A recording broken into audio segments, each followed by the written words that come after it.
So welcome to the Your Desired Success Foundation Mastermind, all around paying it forward with the golden rule, which is do unto others as you would have done unto you. What a way to live life. Now, when we're talking about the power of the mastermind, Napoleon Hill here, some of you may have heard about his book, Think and Grow Rich. Some of you may have even read it. Absolutely incredible book. He says here, it is the principle through which you may borrow and use the education, the experience, the influence, and perhaps the capital of other people in carrying out your own plans in life. It is the principle through which you can accomplish in 1 year more than you could accomplish without it in a lifetime if you depended entirely on your own efforts for success. So in a nutshell, what that is, it's all around collaboration rather than competition. Something to think about there. So if we'd like to start off with Corey reading the mastermind principles. The purpose of the mastermind is to share our value and connect with like-minded people in order to create wealth in all areas of our lives. We are here to inspire and challenge each other to reach and exceed goals. Each member is committed to their own success as well as the success of every member of the group. We are committed to meeting in person or virtually for 1 hour every week. We are present. There is no multitasking or distractions during the meetings. We are collaborative. We listen without interrupting, lecturing, or judging. We celebrate each other's successes without jealousy. We are honest and participate by giving thoughtful feedback. We are open and listen to different perspectives without being defensive or offering excuses. We trust fellow members enough to share fully. We are focused, but we also think it's important to have fun during meetings. We are real and authentic. This is a no BS zone. We allow ourselves to become completely aligned with each other and the high forces, one mind, one soul, one love. Check that out. Can you believe Carly got that again? And that line, we waited and everything. Talk about perfect alignment. That was fantastic. So thank you for setting the foundation of that on the call. It's really, I feel it's really important that we're all aware of that. A great way to start the call. So today, the topic that came up for me whilst I was doing a bit of reading this morning was receiving more than you realized. And where I'm going to go with this, especially, there's so many areas where I could really go with it. But I'm going to get you to just, whilst I'm going to start the call and share a bit of an experience with you, think back to a time in your life, an experience, when you received more than you realized you would. What was that experience is what you're going to share. So, as I said, there's been many times in my life that this has happened, and probably the biggest, well, the one that's really calling out to me right now is actually around the masterminds. So I kind of, when I heard about mastermind, I was kind of like, oh yeah, that sounds good. But because I hadn't experienced it, I had an intellectual understanding, and there was also a judgment from the side of, okay, being surrounded by like-minded people, that sounds cool. Being on a call, what am I going to do? Am I going to sit there? One of the calls that I was on, the first call, I just kind of sat there for an hour and didn't get to speak. So I was like, that doesn't sound like a mastermind. That sounds more like a master class where someone's teaching you something. But then I kept going, I persevered with it and realized that everybody does them differently.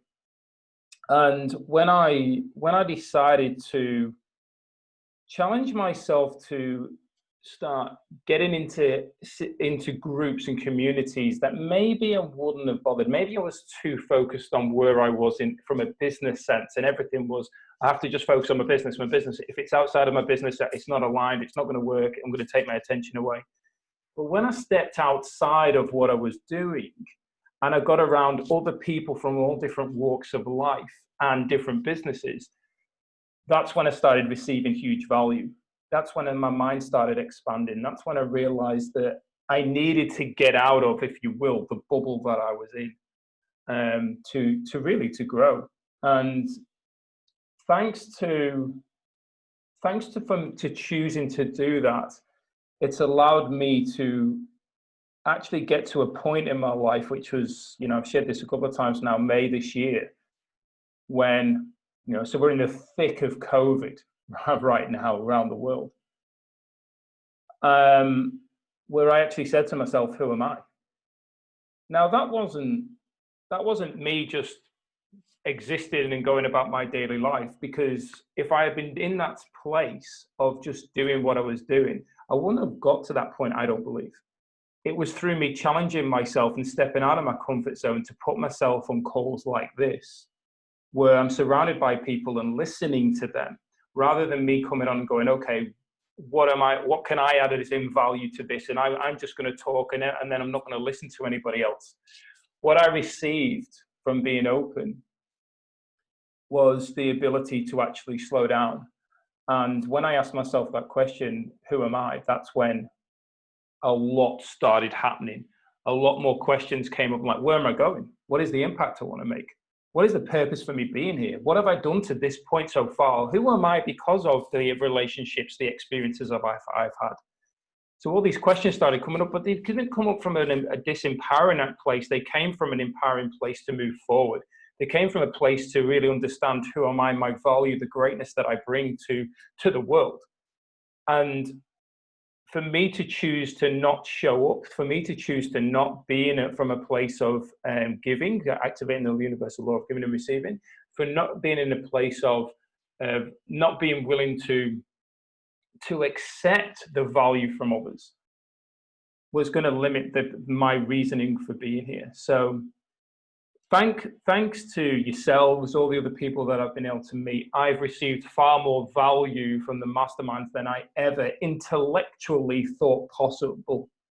But the spiritual understanding now is why I make that commitment every week to show up, whether I'm facilitating or whether I'm participating in somebody else's mastermind. It's been of huge value. So yeah, going back to the question, think back to a time in your life and experience when you received more than you realized that you would. What was that experience? Whoever would like to share? Bro, that's hard to follow, eh? Yeah, You for me, plenty, mate. You are plenty. I do have plenty. I could. It's interesting. I came in this call and I had like the law of obedience stuck in my brain. I'm going number one, and it's law of obedience. But I just received so much. I've had so much growth from this community, which I just didn't even realize there was space to go to the depths that I've gone to. Really, it's to be held by you and to be held by some of the women in this space. I would probably still be stuck where I was a month ago.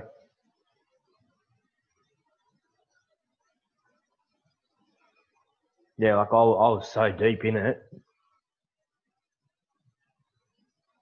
And it was the power of these conversations that I think that when we're in the hole, right, that we don't have the capacity to when we're stuck in the bubble, in the hole, the bubble, whatever it is, like I was that deep that I didn't have the capacity to reach out and have people reach in and pull me out. That is that's priceless, you know. And I'm blessed to have a psychologist who observes my social media and knows when things aren't going right and reaches out, and she's just a beautifully amazing, connected, conscious human being who I've been trying to drag into masterminds for the last 3 months. But yeah, for me, I've just gotten so much growth out of this space just across so many levels, across trusting other people, building my relationship with my wife, with my kids, I know I share all these stories and I guess just embodying what all of you guys see in me. I didn't really see that. To have people like Rush Divine and Martin and Tony and Callie and Lisa, just to tell me week after week that you're an amazing human being, is something that I would have just like, nah. They see something that, when you guys talk about my parenting, I'm like, I'm just a normal parent. Like, I'm nothing special, right? So it enabled me to let go of those stories and to really see what you guys see. That voice in our head often portrays a picture of us that is stuck in the past. And that is, and the power of masterminding enabled me to like let go of those stories and just be who I am fully. And that is like that. It hasn't, I feel like when I listen to the universal laws, I'm like, man, I've been so lazy. I've been like so inward and focused on me that I've not really even started being of service yet, which when I listen to everything that people are saying about me blows my mind for the impact that I'm gonna have. So I guess that's me. I'm all about the masterminds. I just did a video on what I'm gonna stop, start, and keep, and mastermind on the keep list. So yeah, that's me. Awesome, brother. We're blessed to have you, and I'm so stoked to hear you're keeping it on the keep list. Always huge value. Who'd like to go next? I'll go next. I totally agree. Obviously, the masterminds, I think we don't realize what that we need something else, that we get caught up with everyone that's around us, and we sort of lean on them, but then they're not quite like-minded. They're not going down the same tracks that we're wanting to head to, and sometimes we don't even know what we're really wanting. But the growth I've had within here has been just ideas starting to pop up that, if it wasn't for these discussions and stuff, that would never have happened. But my probably biggest one that I've had, where I got great value that, at the time I had absolutely no idea was going to have any impact on me, was when I joined a direct selling organisation that Martin knows about. And, at the time I literally went with it because they were talking about truth on label. That's all I believed in. They kept talking about food being your medicine. Didn't believe it. I had no reason to trust that, because you keep getting told that everything that one thing that's good for us is, a month, 2 years later is no good for us. So, just didn't believe it. So went down a journey of discovering that I was surrounded by people that were healing themselves. So I was able to witness that. Still had no idea where it was going. I was talking about it to people around me. They're all agreeing, but no one's doing anything to shift themselves. Really, really got disheartened. By the end of that year, I'd put a lot of effort in. I could see the benefits, but I could not get anyone else to make the change, make the shift. And I actually had a conversation with my mum in the November. I said, Mum, I don't know why am I doing this? Why am I bashing my head when people really don't care?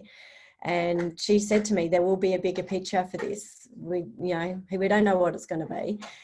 And it ended up a month later being my dad being diagnosed with his brain tumour. And it was inoperable. He didn't want to go down the path of the doctors doing the radiation and the chemo. So I just said to him, well, from what I've learnt, you've got to make a change. We've got to change everything, the diet, the thought processes, everything. And, and we did, and he was given 6 months to live. And we did through and then because I'd started a process of researching throughout that year, and what I'd learned, it gave me a base to work with, but it gave me the courage to keep researching. There was moments where I felt like I was in over my head with I got him so far, I didn't know where I could go from here. put his hands in the hands of someone else, while I went and grabbed some more knowledge. Probably wasn't the best decision, but it was the only decision we had, because I couldn't have mentally taken him on knowing that I didn't know what I know. But yeah, that journey with the other company taught me to think outside the box, that there's more to things than what we think.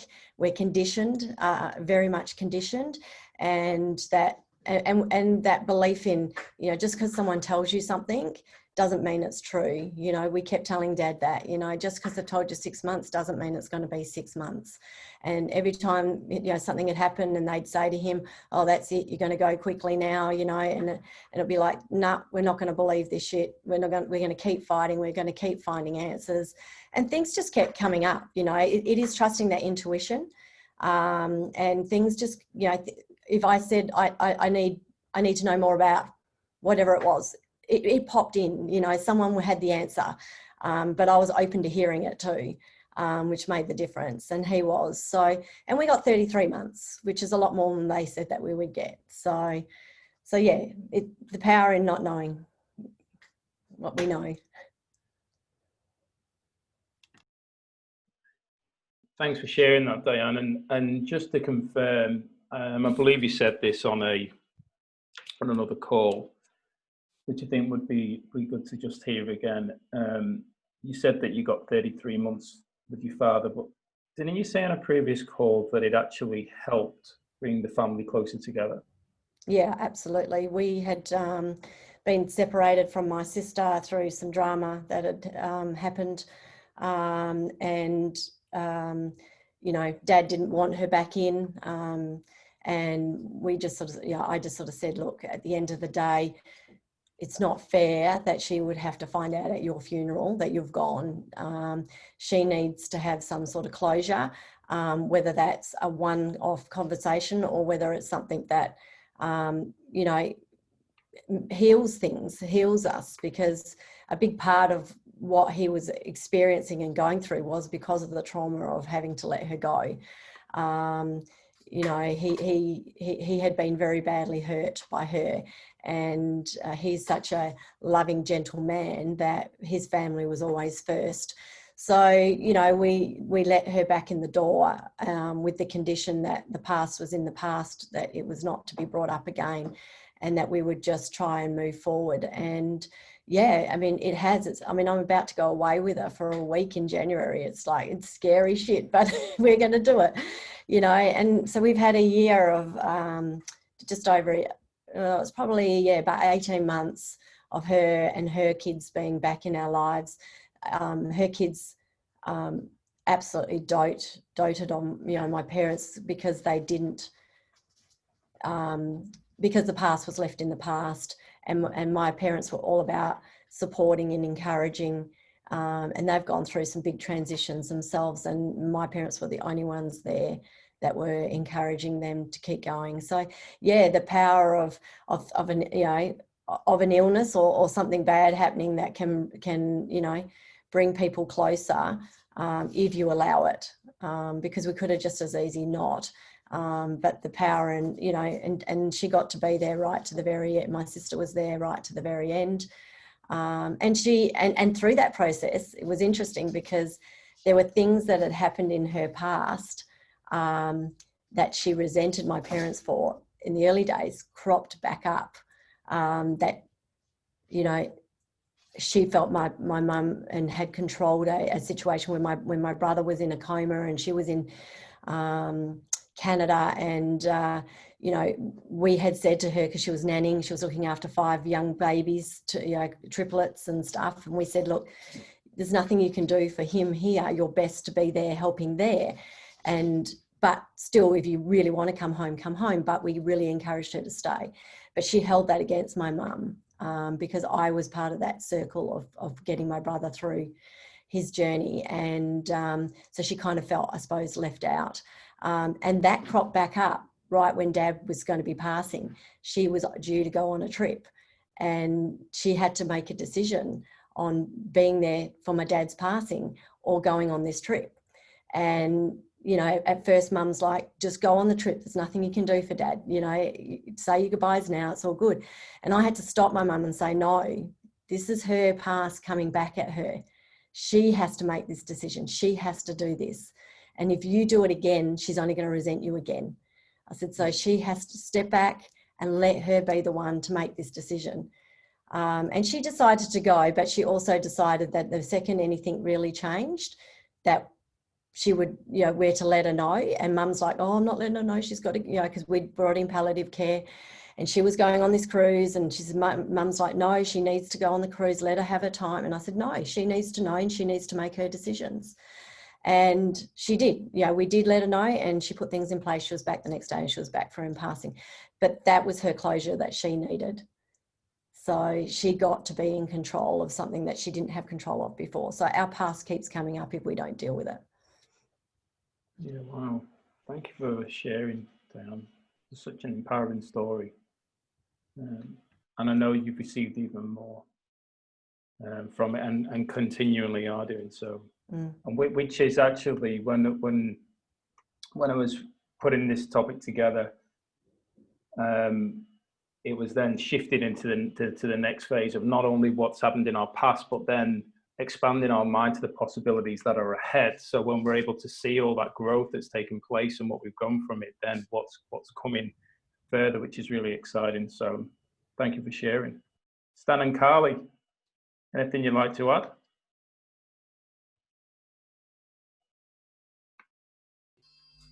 I'm not sure how to follow that, but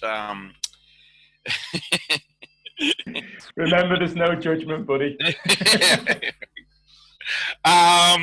Look, I suppose it's been the COVID thing. Basically, all my jobs got locked down when it went. The martial arts kind of came back. Everything else was a bit slow. One of my jobs was in limbo until next year, and doesn't look like it's going to pick up well. But I got a chance to literally do 4 to 6 hours a day of webinars and study.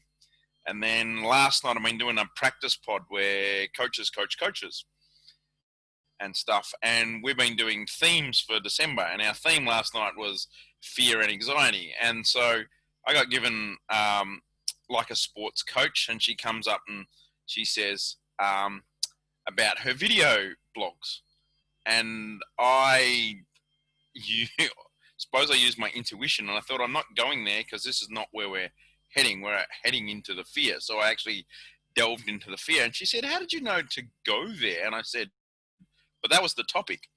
And I think it's a lot of it was all the training that I've done was suddenly like starting to kick in. And it was like, ooh. And I'd kind of done a little bit of research on stuff, and I ended up with 5 questions that to deal with fear and a few things like that. And they're like, oh, that's really good question. So at the end, I got to share with the whole group, which is about 21 of them. And it was so easy questions, and I like simplicity. So it's like, what are you going to stop doing? What are you going to do less of? What are you going to keep doing? What are you going to do more of? And what are you going to start doing? So that's my story. 5 powerful questions right there. Absolutely. Just say them again, buddy, so we got them. So it's, what are you going to stop doing? What are you going to do less of? What are you going to keep doing? What are you going to do more of? And what are you going to start doing? Okay. Sweet. Yeah, powerful. And that's I know John C. Maxwell talks around the importance of questions. I listened to one of his stories years ago.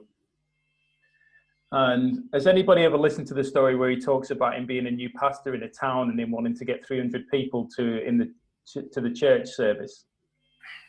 Oh, it's absolute gold. And do you mind if I share it as best I can? Because it's absolutely bloody brilliant. Sure.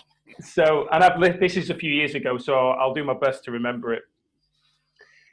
And this definitely comes back to really what Stan was saying around like the growth that we experience, and we're often not aware of it. And it's others that see it. And then we're like, wow, okay, I have.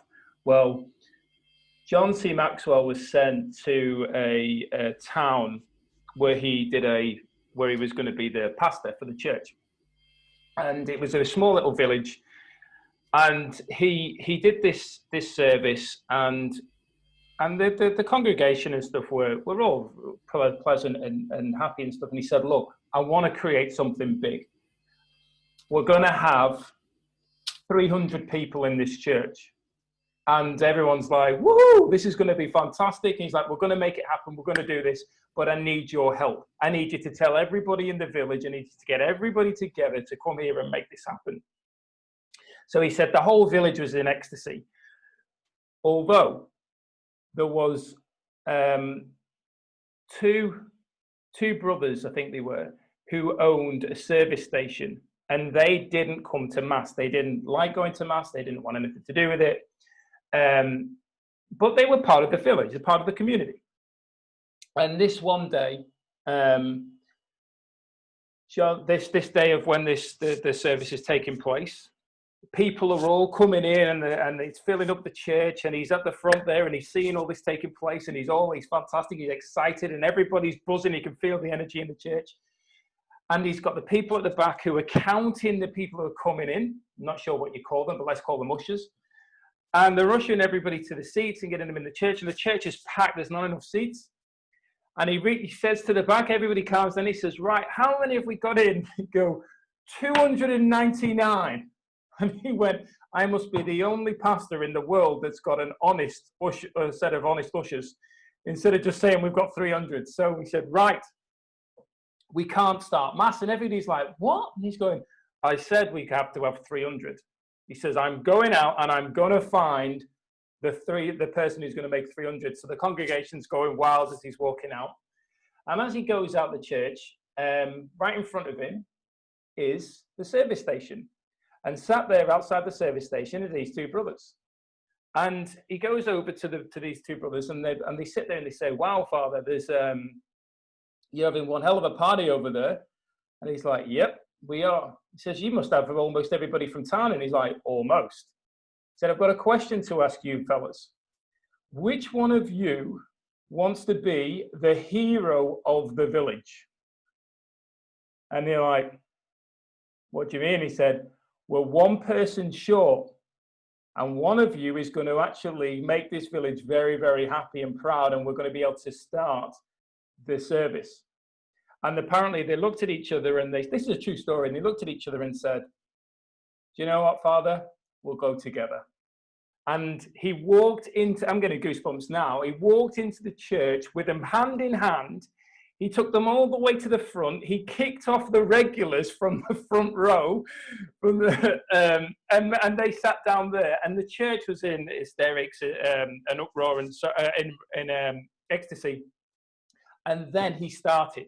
And after that, every week, those two came with their family, their children, and so on, and they sat at the front. They thought that was their pew. Whereas that was not supposed to be for them, but that's where they sat. And he got it in there, and he said, it's all down to the importance of the question. Which one of you wants to be the hero? So that just goes to show the power is in the question. So thanks for sharing that, Stan. I'll find the snippet of it and share it, because it's an absolutely incredible audio. But it's a few years ago I listened to it, so it'll take me a while. Anyway, Carly. Okay, I love that. The power's in the question. And it really is, because when we show up even for a mastermind, the power is in whatever the question ends up being for that group, because it opens up a lot of truth or authenticity for each person individual. And then they get to show up, share their authenticity, be seen, heard, and witnessed. And the power in that, just those last three parts, seen, heard, witnessed, validates the value of each one of us in this group, or anyone that shows up. Like, the power in that makes us become important to self. where we're not really being important to self when we're giving 100% to others. We're putting everyone else first. But as soon as we show up, share, authentically be seen and heard and witnessed, we've just become important to self. So yes, the question is powerful. It could be just one person to another that you meet in the street and they say, how are you? The power in that one question, or a specific question. So it doesn't have to be the mastermind. It could be anyone showing up for one other person. And that gives that other person the power to share their truth and be important.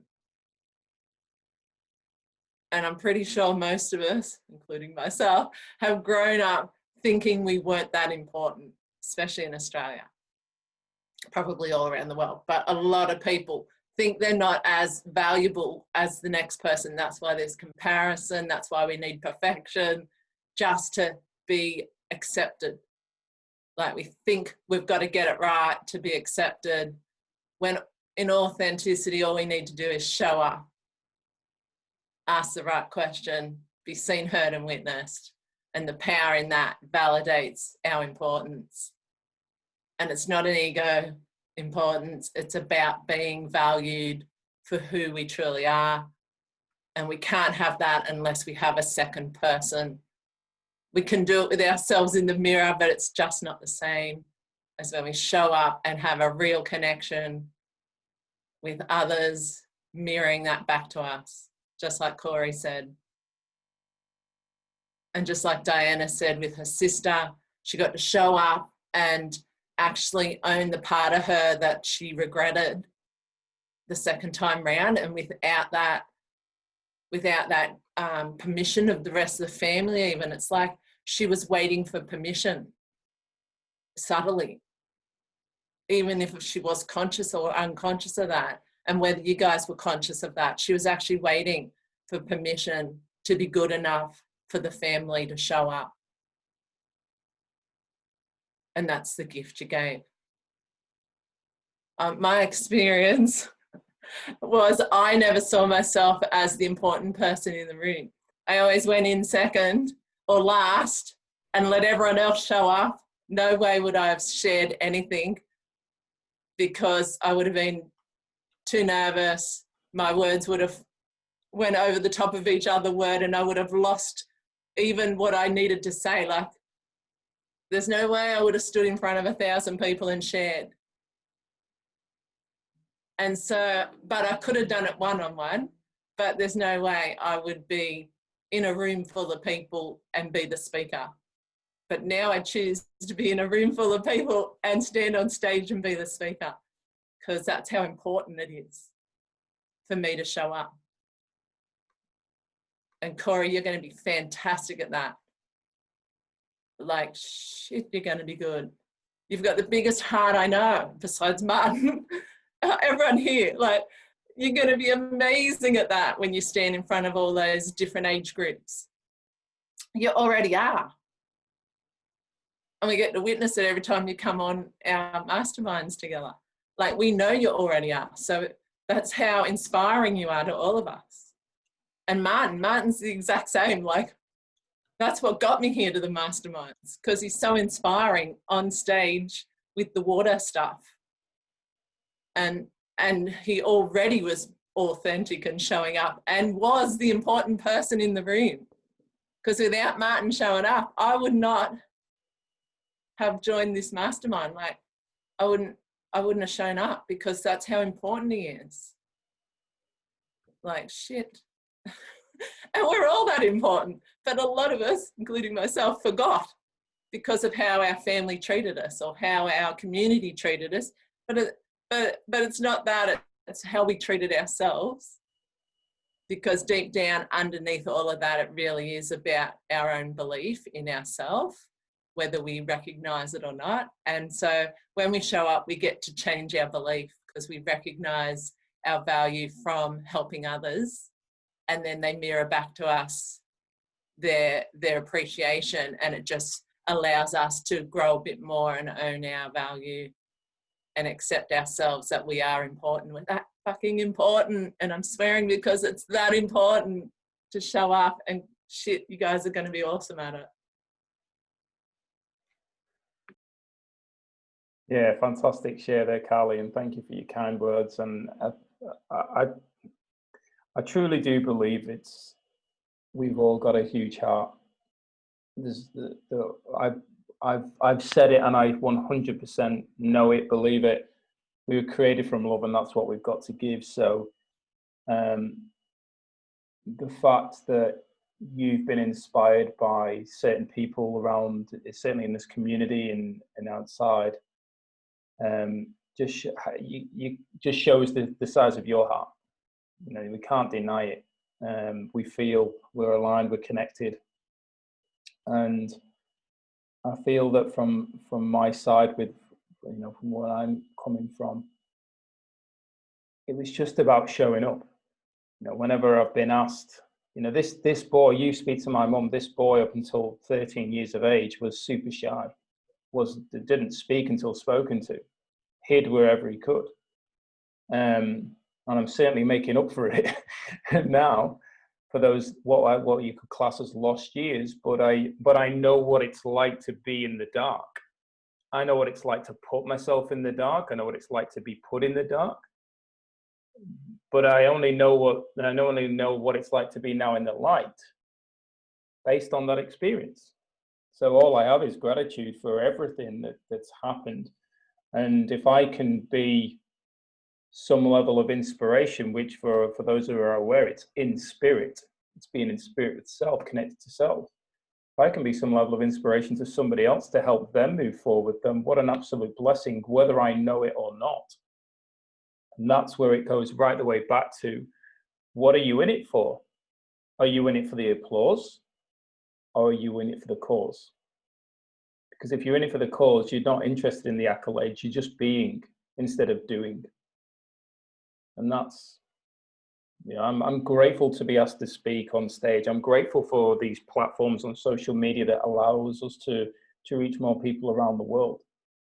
You know, for some of us, we've not met. I've got some friends, some people in my life who I've never actually met, but I guarantee if I reached out to them tomorrow for any form of help, they would be there.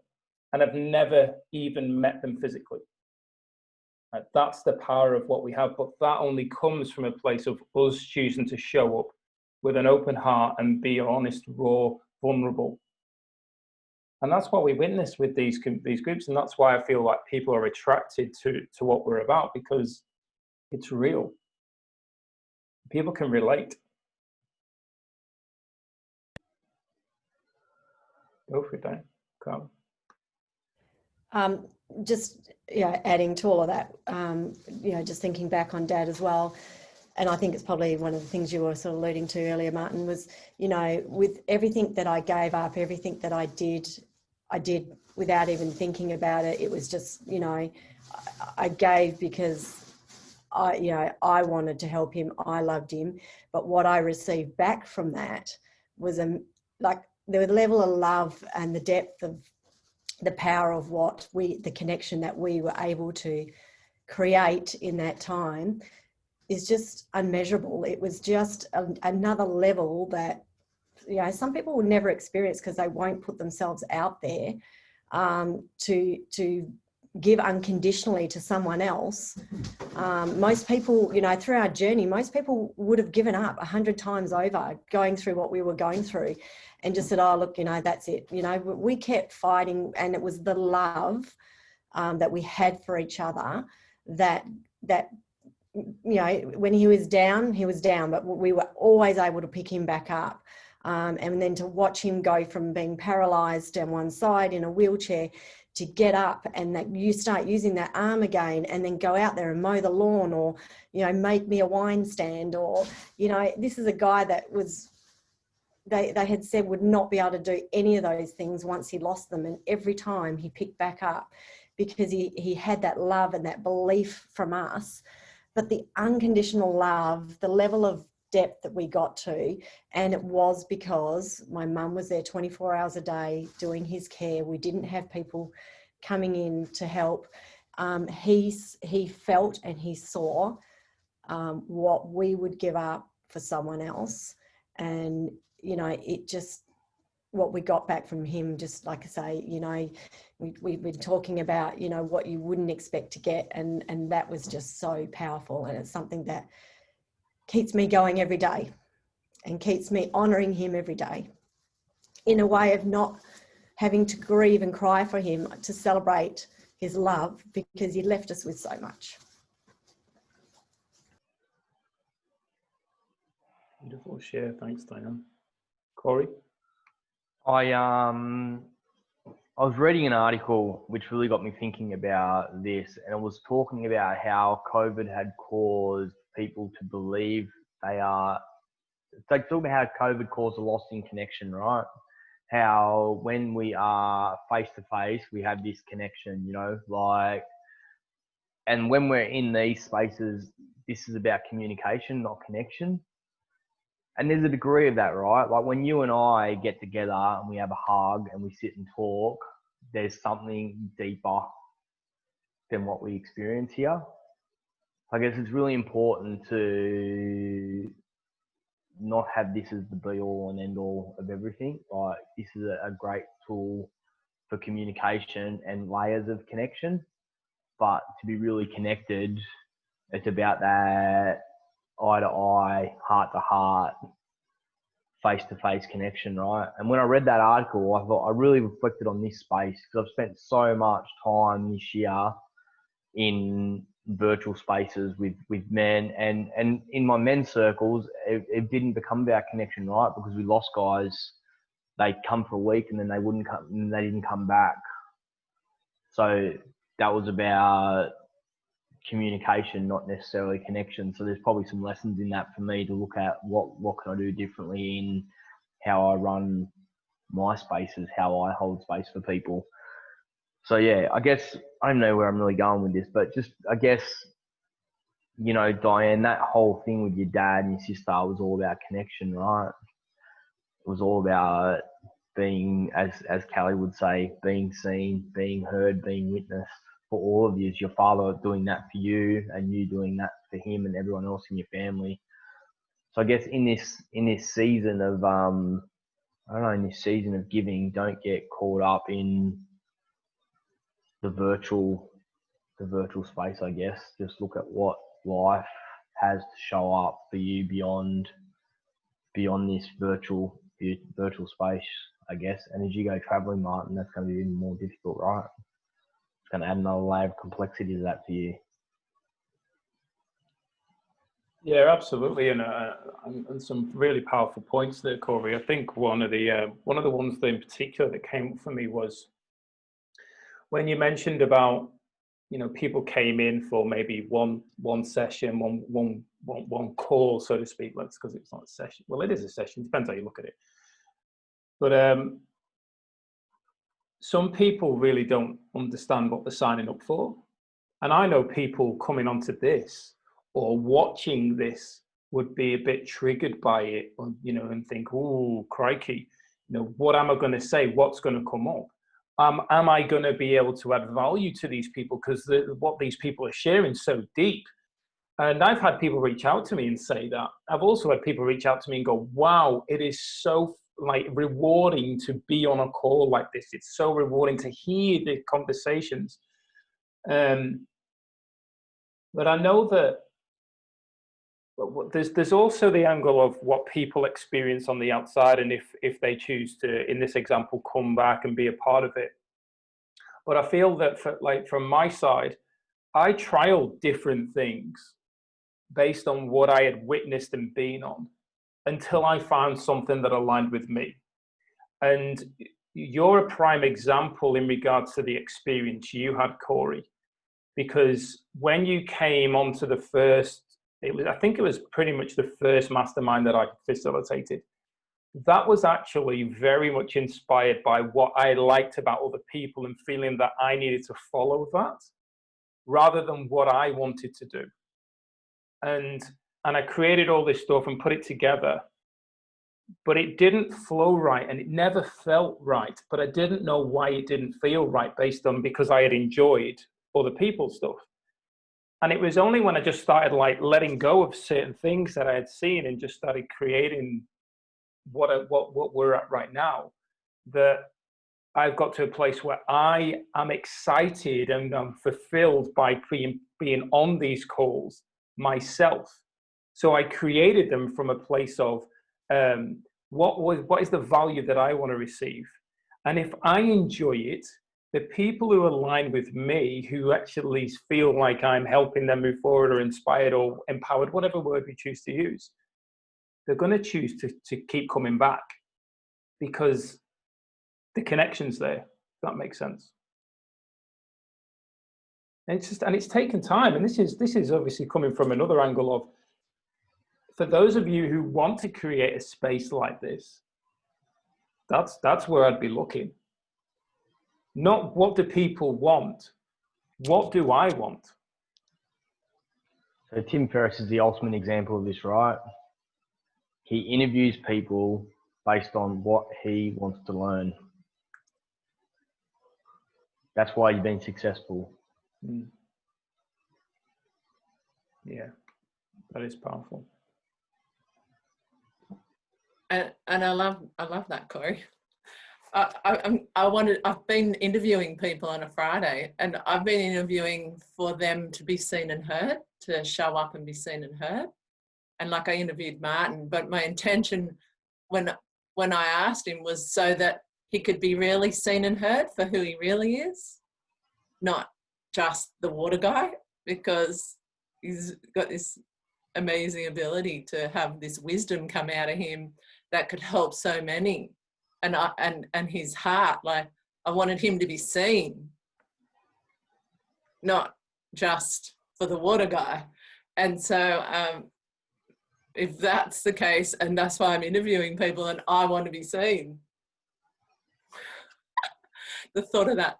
But I love that. I love the interviews, because when I've interviewed people since Martin, because that just kept me going, I just can feel that their soul gets a message when I've interviewed them.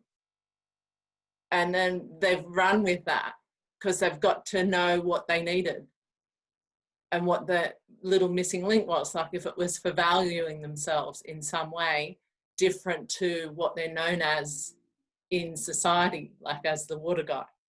And so, like they've got something out of the interview. I got joy out of the interview because I got to help another human being be seen and show up. So I guess I'm coming back around to joy, because with COVID, I didn't see my mum and dad for about 2 months. And I still, because I'm an energetic healer, I still had this connection of love between my mum and dad just through the phone. But as soon as I saw them in the physical, the joy just bubbled out of me. Like that was the extra dimension, the extra value to in person, because there's definitely a connection between all of us and it's love, right? But when we get to finally meet in person, it's just, it's another layer of joy and truth and love in a physical form, nothing to do with what society understand it as. Like this intense joy. And I looked back at my daughter, she was with me, and she couldn't stop giggling, and she's only 13. So, she was only 13 this year, and she couldn't stop laughing. Like she had joy coming out of her face and out of her expression. And it was like she didn't even know why she was laughing. Like, and I looked at my mum and dad, and they just had joy. I've never seen them so joyful. Their eyes were just like diamonds, and they were just so joyful. They only saw us for 5 minutes.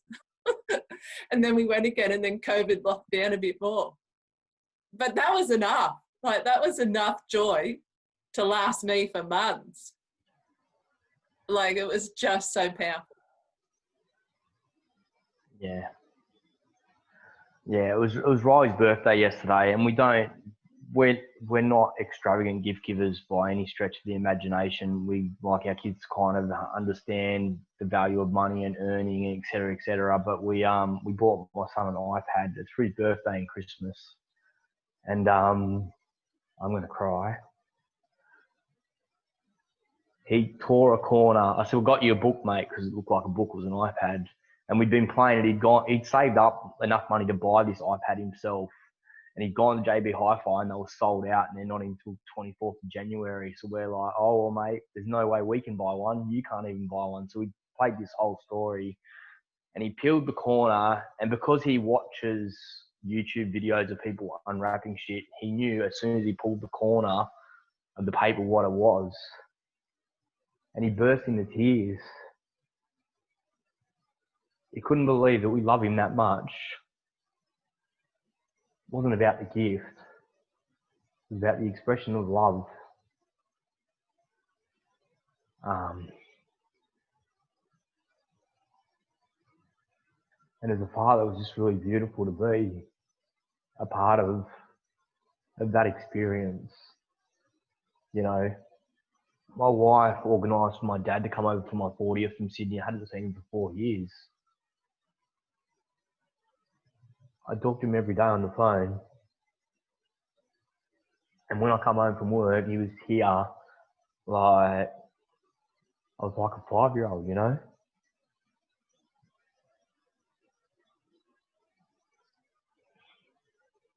Yeah, I'll just leave it there. I think that he's got the gist. Yeah, powerful. Thanks for sharing, brother. That's it's one of the things that I've come to learn over the years is the importance of understanding love languages. You know, that's something that blew my mind once I understood that, and especially from the place of I've never, maybe as a child it was different because of Santa and your birthday and you're supposed to get presents and so on and around those times, but for me, it's actually been about the time for me, my love language is time with you. So the time that it takes me to go to the shopping center, which I don't enjoy, the time it takes me to think about and the energy to think about a present, I don't enjoy. But to actually go and be with somebody and be 100% present with them, that's my love language. To be off my phone, I don't look at my phone. I'm in that moment with them. That's my gift to people. So even with but I also understand that people now, I didn't before, their love language is they like to give gifts. So they enjoy that whole process. So I never used to be a very good receiver. But I am now because I understand that, like my mum in England, she loves to buy gifts and she wants to send them over. So when I tell her, don't buy me anything, Mum, I'm actually stopping her from living and being in a love language. But that's taken time. That's taken time and growth. And it's so beautiful to hear that from Riley's side. And you've just got two incredible sons, and you know, your parenting and Linda's parenting, bro, plays a huge role in that. There's no doubt about it. You know, it fascinates me, like what you share, but also being in the presence of, in particular, you three, because I've spent more time with you and the boys. But even with Linda on my birthday, you know, that it's incredible to witness it, and that comes from also from my childhood, seeing the way that you are with your children, because that's the only thing we've got to look at it from. And it's not to say I'm grateful for everything, every part of my childhood. And you know, my mum was known as the most feared woman in North Road. My friends' mums used to threaten to send their kids to my mum, and they were like, "Don't send us to Rosa, don't send us to Rosa. No, we'll be good." Like, that's how much my mates feared my mum. But at the same time, my mum did the best that she knew what to do. And it's helped me become the person I am today. So how could I be anything but grateful for it? Because it's down to me to choose how I move forward. can't keep blaming my mother forever or my dad or anything. It's when are you going to take control? So it is fantastic to hear that Riley, what age is he now? 12? Yeah, he just turned 12. 12, yeah. Is seeing things like that, bro. You know, and being just so grateful, which is epic. And that really, you know, when I look at the other question that I had put together, there was, as we close out this year and move into a new year, what faith, confidence, knowing do you have that you are ready to achieve more? You know, based on our experiences, based on what we've shared, what faith, confidence, knowing do you, and belief that there is so much more to come for you in your life? It's 10 out of 10 right now, brother. Absolutely. So, you know, we're definitely coming into a time in the year where people start talking about, you know, what are you doing? What are you thinking about? Have you written down your goals and so on? And that's all, you know, that's all important. That's all empowering, depending on where we're at. But I also feel that it's time to just be even looking back with gratitude for everything and saying, hey, I am who I am, and I'm going where I'm going because of all of that. And if I can see the value in that, then there's only value that's going to be coming. That's an important part of the process, in my opinion. Certainly where I am right now, especially with, I'm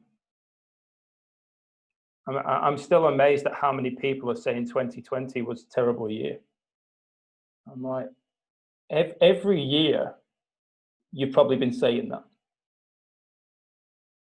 You cannot get to the end of 2020 and say it's been a terrible year. Like, we just can't, I don't see how. Even if we've lost people and so on, we lose people every time, every year. I think it's time to look at it and go, it was another year. What did I do in that 12 months? Because external factors cannot be blamed. Yeah, it's about personal responsibility, right? We can frame, I mean, I talk about perpetual motion up and down a lot. You know, we get to choose our response to any given situation, you know, and I don't know, I've been feeling like the world is being more conscious, and then I went to a party and realized that, yeah, that's it. And then I went to a party and I was talking about working in remote communities, and this guy who wasn't even part of the conversation just comes in and says, yeah, those blah, blah, blah, blah, blah, blah, blah, like super, super negative. And I just went, yeah, man, you know, when you get 1,000 people come into a community that haven't drunk any alcohol because there's no community, no alcohol out in the desert, I said they make some stupid decisions, you know. I said, but that's not exclusive to Aboriginal people, right? Like I was able to call him out on his racism in the spot without being aggressive and upset, etc., etc. I was able to respond to it calmly. But unfortunately, a lot of society and the media, etc., etc. I did a post about this the other day. You commented on it around how our perception of 2020 is this has been the worst year ever. If that's what we believe, 2021 is not going to be any better, right? Because COVID is actually in its worst phase right now. It's worse than it's ever been if you look at the stats. So the reality is, you know, 2021, 2022, 2023, you know, what are you going to do in your own personal environment to take control of that? You know, I'm putting in a fire pit and I'm creating a space for 20 people to be able to sit around that fire. I'm probably going to put a swimming pool in because I've just saved $50,000 because I didn't go to Europe this year. Like, so I might as well build a resort in my backyard, right? Like, life is all about choices, you know. Yeah, anyway, that's it. I'm done. Yeah, fantastic. Cheers, brother. And great work on saving as well. No, but I know we've just gone over the hour mark by a little bit, and if you want that emotional chart that I brought up before, I'll post it into Your Desired Success group, the emotional guidance scale. Corey refers to that a lot. It's a really good one to just look at and see where you're at. Even when I was looking at it the other day just to refresh my memory, it took me right back to when I was at my lowest, ready to take my life, like where I was on that spiral, but where I am today. And that's that thing of like when you look at the ocean and the waves, even with the when we were talking about the caravan coming in, they were saying, look, it's got to travel on the ocean on a ship. Once it leaves port, we're not in control of what happens because it goes over 1 billion swells. And when I read that, I was like, wow, think of that. It's up and down like this a lot of the time. That's the way that we are. But we can only appreciate the highs when we understand the lows. So that's a great chart to refer to. So have a look at that. As always, share your 3 biggest takeaways in the Your Desired Success group. Thank you so much for your shares. For some of you, I'm going to be still speaking to before Christmas Day, but if not, whatever holiday you celebrate, please have a fantastic one, a safe one with yourself, your family, your friends, whoever you're with, and I look forward to speaking to you again soon. Bye for now. Thanks, Martin. Bye, everyone. Merry Christmas. Bye-bye. Bye.